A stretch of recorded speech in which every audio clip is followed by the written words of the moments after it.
예수님 이름으로 기도합니다. 아멘. 네, 오늘 하나님을 경험하는 삶에서요, 다섯 번째에 해당하는 부분입니다. 하나님은 우리를 믿음의 갈등으로 몰아넣으시는 부분, 그리고 결단과 그에 따른 행동을 요구한다. 이 부분을 가지고 함께 나누기를 원하는데요.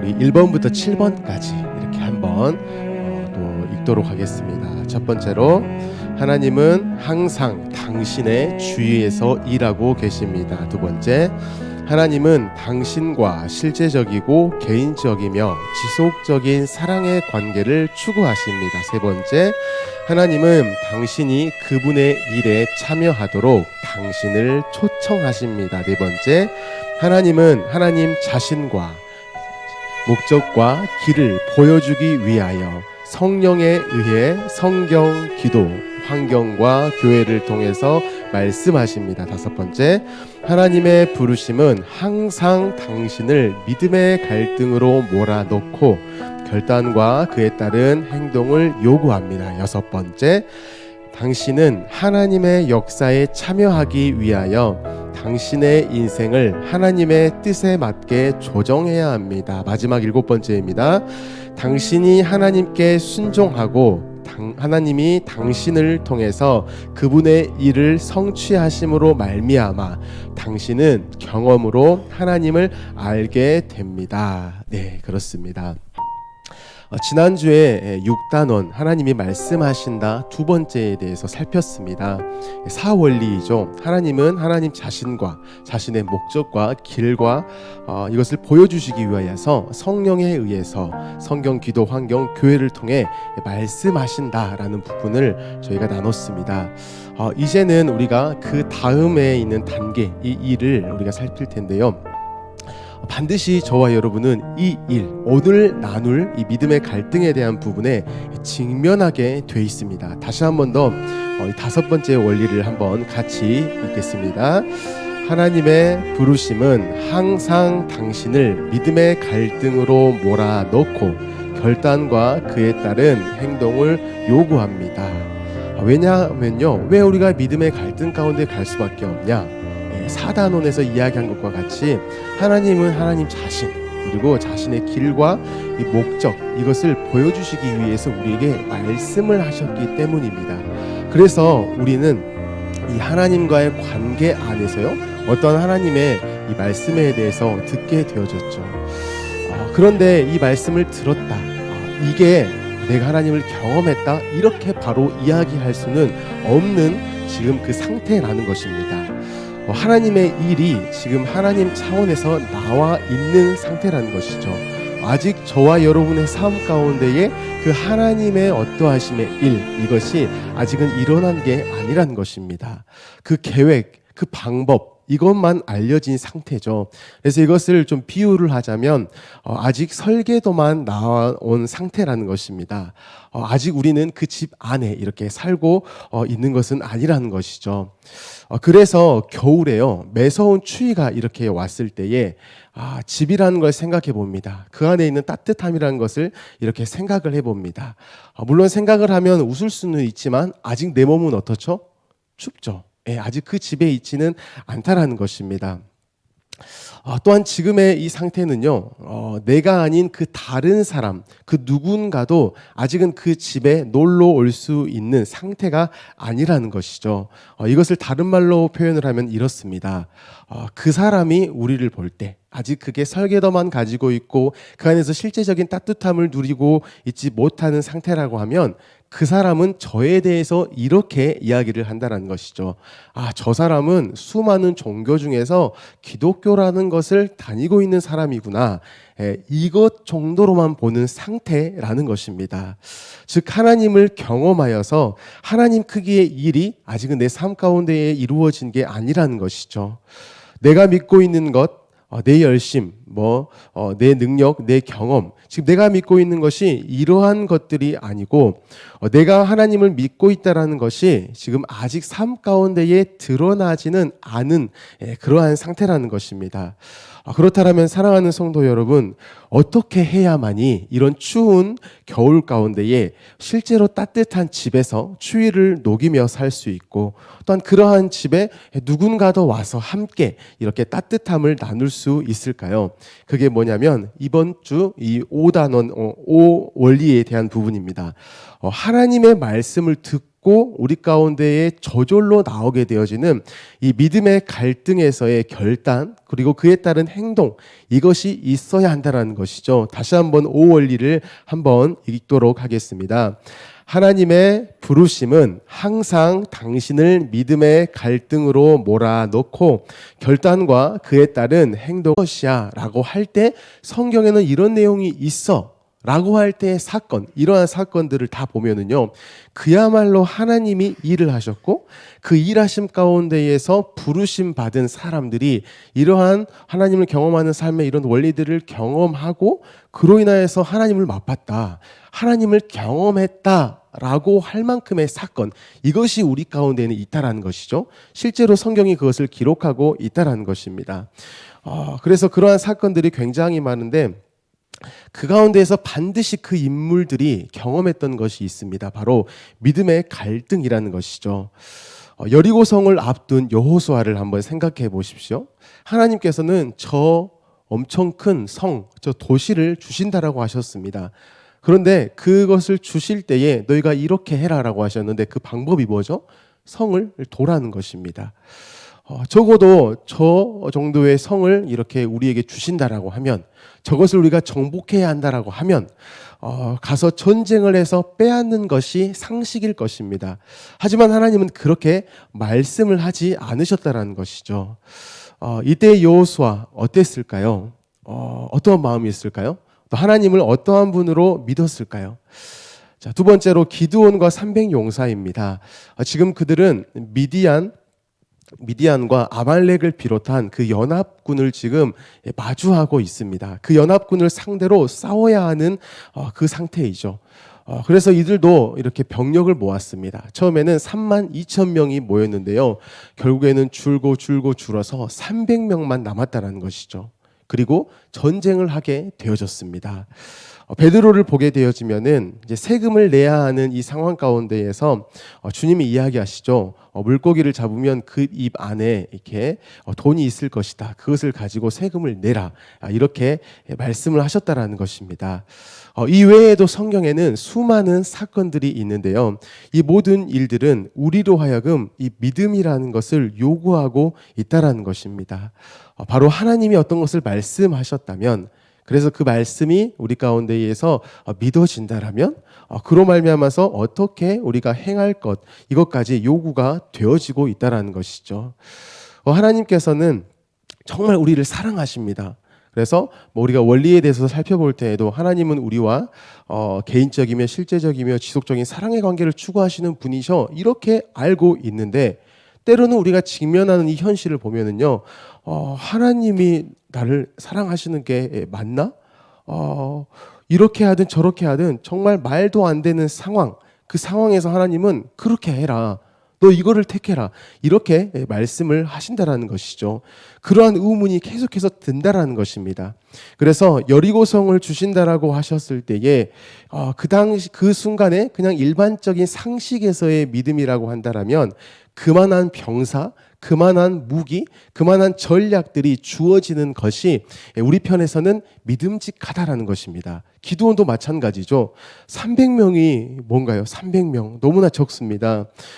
정말 우리 마음이 놓이도록 적어도 1대1 정도의 숫자는 주셔야 그게 정말 믿을 만하다라고 우리는 이야기한다는 것이죠. 베드로도 마찬가지입니다. 그는 어부였기 때문에 물고기를 이렇게 잡죠. 그러면 입을 벌려서 거기에서 동전을 꺼낼 게 아니라 물고기 갖다 팔고 판 돈으로 세금을 내는 것이 베드로 차원에서는 믿을 만한 일이라는 것입니다.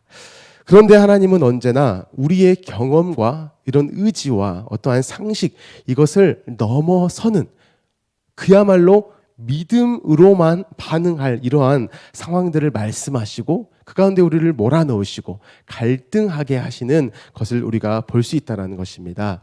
이때 질문이 늘 생기죠. 늘 우리가 삶을 살다 보면 왜 이럴까? 하나님 왜 이렇게까지 하시지? 왜 하나님 이렇게 짓궂게 일하시지? 이렇게 우리가 의문을 갖습니다. 왜냐하면은요, 그래야만이 감히 믿음이다.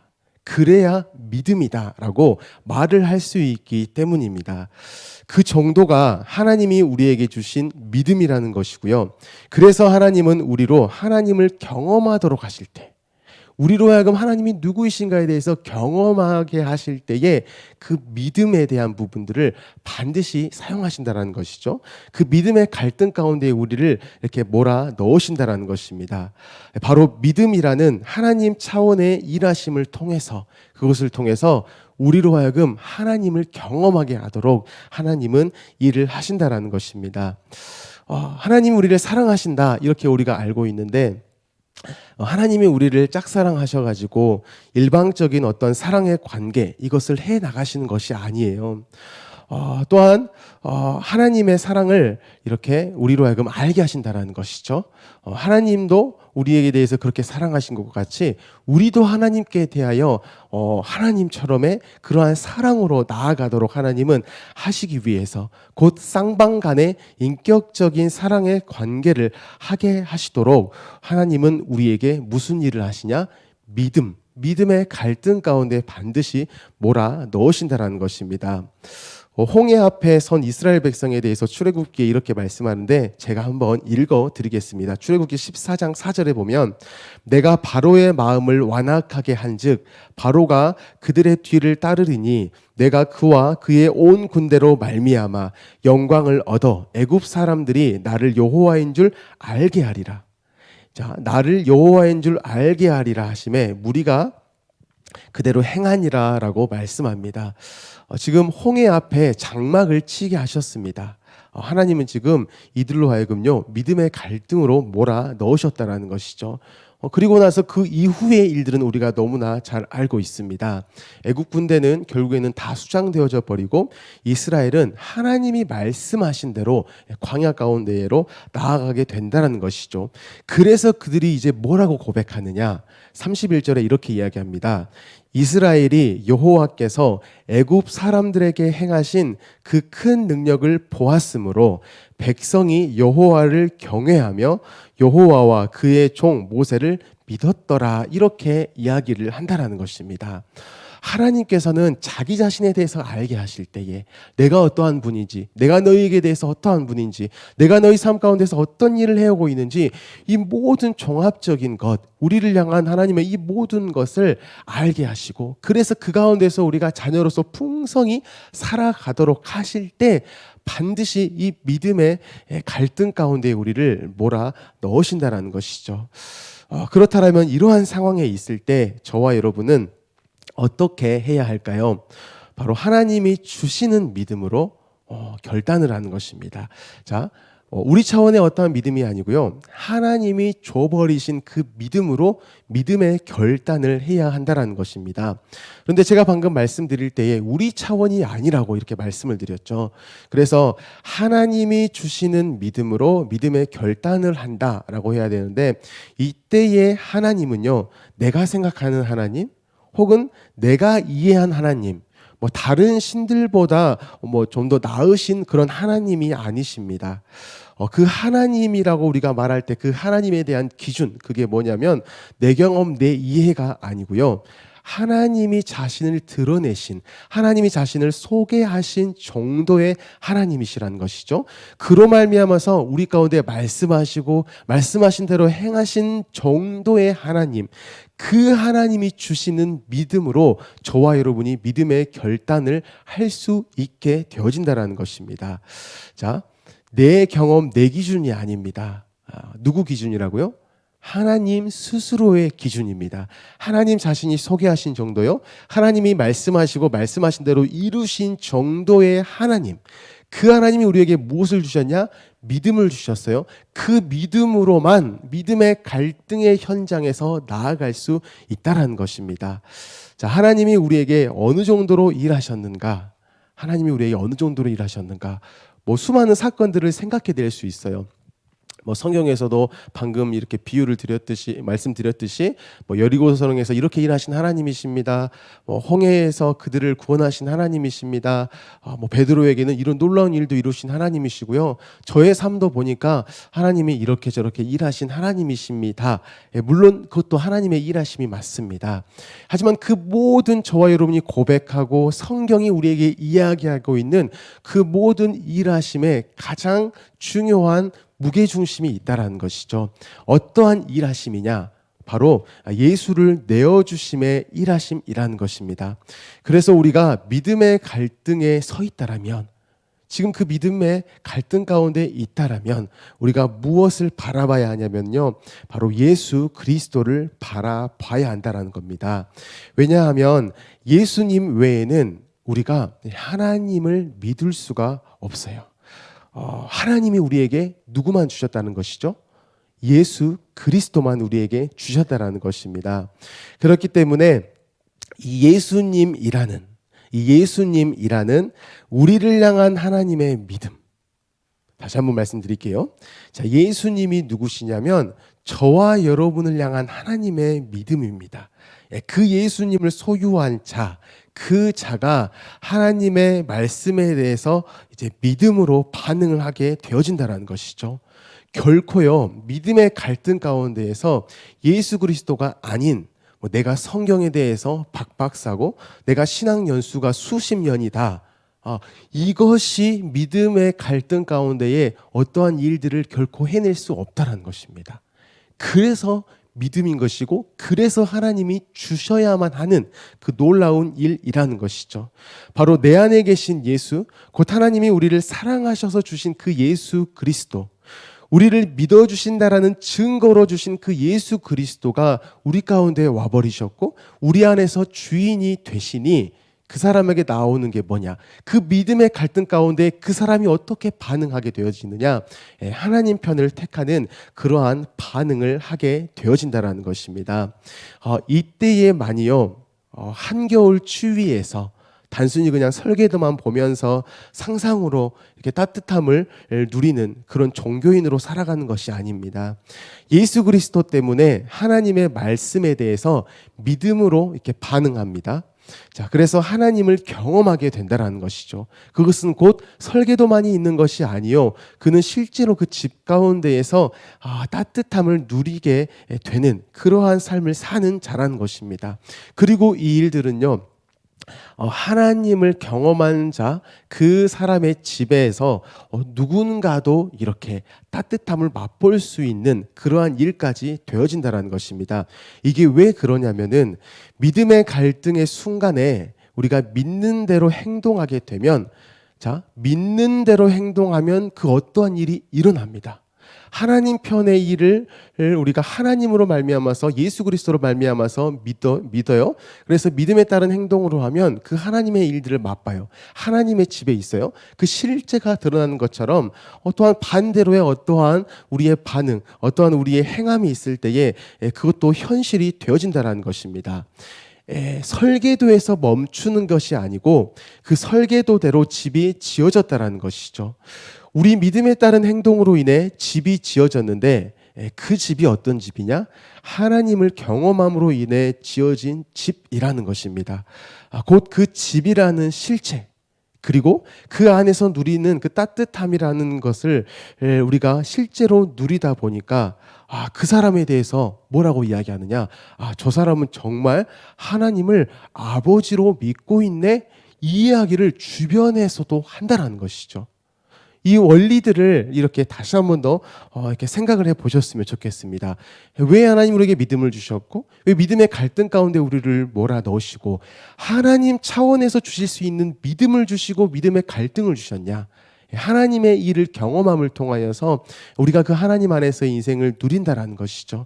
또 실제로 우리가 그 믿음의 삶을 통하여서 어떠한 실체들을 우리가 이렇게 맛보게 되어진다는 것입니다. 그렇기 때문에 사랑하는 성도 여러분, 혹시 지금 믿음의 갈등 중에 이렇게 계시다라고 하면은요, 예수 그리스도를 한번 바라보십시오. 믿음의 갈등 중에 있다, 하나님의 사인입니다. 내가 지금 너와 영원히 함께 사랑의 관계를 추구하면서 살아가는 거야. 그런데 너가 그것에 대해서는 실제적으로 삶을 살아가기 위해서 정말 네 입을 통해서도 하나님이 내가 아버지로 고백되어지고 너로 말미암아서 내가 영광 받기 위해서 지금 내가 너에게 예수 그리스도를 또 이야기하는 거야. 이 상황이 바로 믿음의 갈등 가운데 있는 상황이라는 것이죠.